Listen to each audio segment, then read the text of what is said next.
একটি ছোট্ট শান্ত গ্রামে দুই বন্ধু থাকত। তাদের নাম ছিল রাহুল এবং সোহান। তারা দুজনেই খুব কৌতূহলী, সাহসী এবং নতুন কিছু আবিষ্কার করার স্বপ্ন দেখত। গ্রামের পাশেই ছিল একটি বড় ঘন জঙ্গল।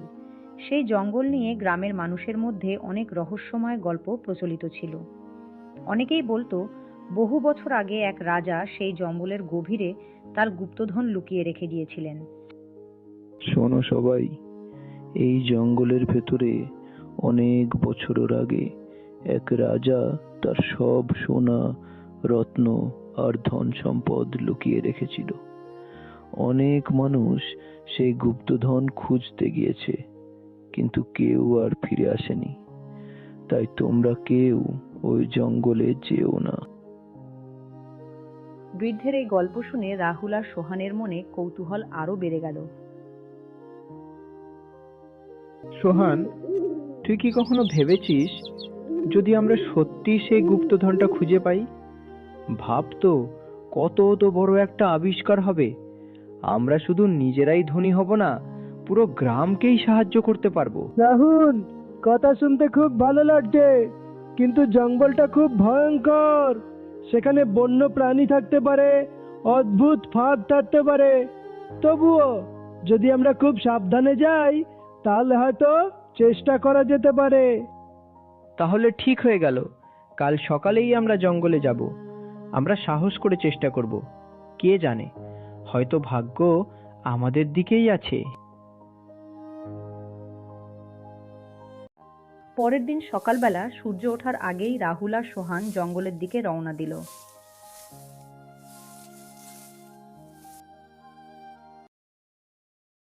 রাহুল, দেখ তো, সামনে একটা পুরনো ভাঙা ঘর দেখা যাচ্ছে। মনে হচ্ছে বহু বছর ধরে এখানে কেউ থাকে না। হ্যাঁ, আমিও তাই ভাবছি। চলো ভেতরে গিয়ে দেখি, হয়তো কোনো রহস্য লুকিয়ে আছে। তারা ধীরে ধীরে ঘরের ভেতরে ঢুকলো। চারদিকে ধুলো, মাকড়সার জাল আর পুরনো জিনিসপত্র ছড়িয়েছিল। এই দেখ, এখানে একটা পুরনো কাঠের বাক্স আছে। আমি ভাবছি এর ভেতরে নিশ্চয়ই গুরুত্বপূর্ণ কিছু আছে। ধীরে খুন, যদি এটা খুব পুরনো হয় তাহলে সাবধানে না খুললে ভেঙে যেতে পারে। রাহুল ধীরে ধীরে বাক্সটা খুলল। ভেতরে একটা পুরনো হলুদ হয়ে যাওয়া কাগজ ছিল। একটু দেখ তো, এটা তো একটা মানচিত্র। এখানে পাহাড়, নদী আর একটা বিশাল গাছ আঁকা আছে। মানে এটা নিশ্চয়ই গুপ্তধনের পথ দেখানোর মানচিত্র। আমরা সত্যিই বড় একটা রহস্যের কাছে পৌঁছে গেছি। মানচিত্র দেখে তারা জঙ্গলের গভীরে যেতে লাগলো। চারদিকে ঘন গাছ, পাখির অদ্ভুত ডাক আর রহস্যময় শব্দ। রাহুল, তুই কি শুনলি? ঝোপের ভেতর থেকে যেন কোনো শব্দ এলো। হয়তো কোনো প্রাণী। ভয় পাস না, আমরা শান্তভাবে এগোই।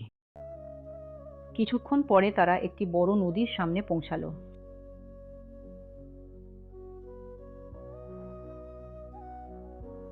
মানচিত্রে দেখছি আমাদের এই নদীটা পার হতে হবে, কিন্তু সাঁতার কেটে পার হওয়া খুব বিপজ্জনক। ওই দেখ, একটা বড় গাছ পড়ে আছে নদীর উপর। আমরা যদি সাবধানে হেঁটে যাই তাহলে হয়তো পার হতে পারবো। ঠিক আছে, খুব ধীরে হাঁটবি, না হলে পড়ে যেতে পারিস।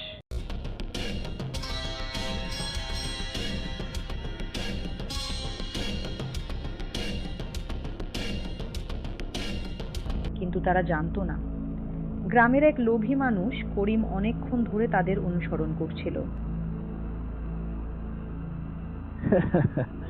এই দুই ছেলেকে আমি অনেকক্ষণ ধরে দেখছি। নিশ্চয়ই তারা গুপ্তধনের সন্ধান পেয়েছে। আমি শুধু তাদের অনুসরণ করব। তারপর সুযোগ বুঝে সব ধনরত্ন নিজের করে নেব। অনেকক্ষণ হাঁটার পর তারা একটি বড় পাহাড়ের কাছে পৌঁছালি।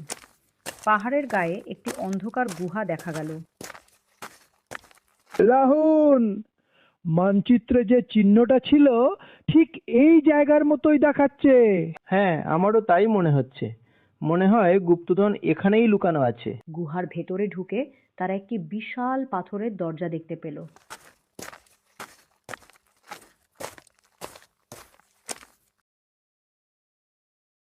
দরজার উপর কিছু লেখা আছে, পড়ে দেখ। যে লোভী সে কখনো এই দরজা খুলতে পারবে না। এর মানে কি হতে পারে? হয়তো এর মানে হলো যে মানুষ শুধু নিজের জন্য ধন চায়, সে কখনো এই দরজা খুলতে পারবে না। ঠিক বলেছিস। যদি আমরা গুপ্তধন পাই তাহলে সেটা গ্রামের সবার ভালো কাজে ব্যবহার করব। তারা একসাথে দরজাটা ঠেলল এবং আশ্চর্যভাবে দরজাটা ধীরে ধীরে খুলে গেল। দরজা খুলতেই তারা দেখতে পেল বিশাল ঘর ভর্তি সোনা, রত্ন আর ধনরত্ন। এত সোনা, এত রত্ন, আমি জীবনে কখনো এত ধন দেখিনি। এটাই সেই রাজার গুপ্তধন। ঠিক তখনই করিম দৌড়ে এসে হাজির হলো। এই গুপ্তধন এখন আমার, তোমরা কেউ একটাও নেবে না। করিম লোভ করে সব সোনা তুলতে গিয়ে হঠাৎ পিছলে পড়ে গেল। দেখেছিস, লোভ করলে এমনই হয়। করিম কাকা, আমরা চাইলে আপনাকে সাহায্য করতে পারি, কিন্তু এই গুপ্তধন আমরা গ্রামের সবার জন্য ব্যবহার করব। আমি ভুল করেছি, তোমরা আমাকে ক্ষমা করে দাও।